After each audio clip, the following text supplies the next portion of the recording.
بسم اللہ الرحمن الرحیم۔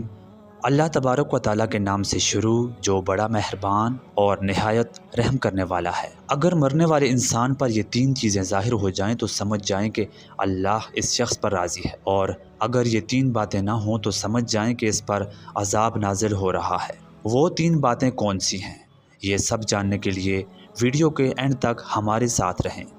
رسول اللہ صلی اللہ علیہ وآلہ وسلم کی خدمت میں ایک شخص حاضر ہوا اور عرض کی کہ یا رسول اللہ، بہترین شخص کون ہے اور بدترین شخص کون ہے؟ آپ صلی اللہ علیہ وآلہ وسلم نے ارشاد فرمایا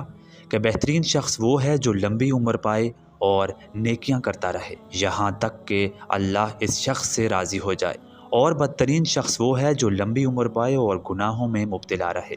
ایک حدیث کا مفہوم ہے کہ موت کا فرشتہ روزانہ ہر گھر کے تمام افراد کو 5 مرتبہ غور سے دیکھتا ہے کہ ان میں سے کوئی ایسا تو نہیں جس کی روح قبض کرنے کا حکم ملا ہو۔ 24 گھنٹوں میں سے کوئی گھنٹہ بھی ایسا نہیں ہوتا جس میں ہر انسان کے سر پر ملک الموت نہ کھڑا ہوتا ہو، اور اگر حکم ہو تو اس کی روح قبض کر لی جاتی ہے، ورنہ واپس لوٹ جاتے ہیں۔ اب بات کرتے ہیں کہ مرنے والے پر ایسی کون سی 3 نشانیاں ہیں جس سے پتہ چلتا ہے کہ اللہ اس شخص پر راضی ہو چکا ہے، اور وہ کون سی 3 باتیں ہیں جس سے یہ معلوم ہوتا ہے کہ مرنے والے پر عذاب نازل ہو رہا ہے۔ حضرت سلیمان فارسی رضی اللہ تعالیٰ عنہ ارشاد فرماتے ہیں کہ میں نے رسول اللہ صلی اللہ علیہ وآلہ وسلم سے سنا ہے کہ اگر مرنے والے انسان کی پیشانی پر پسینہ آ جائے اور آنکھوں میں آنسو آ جائیں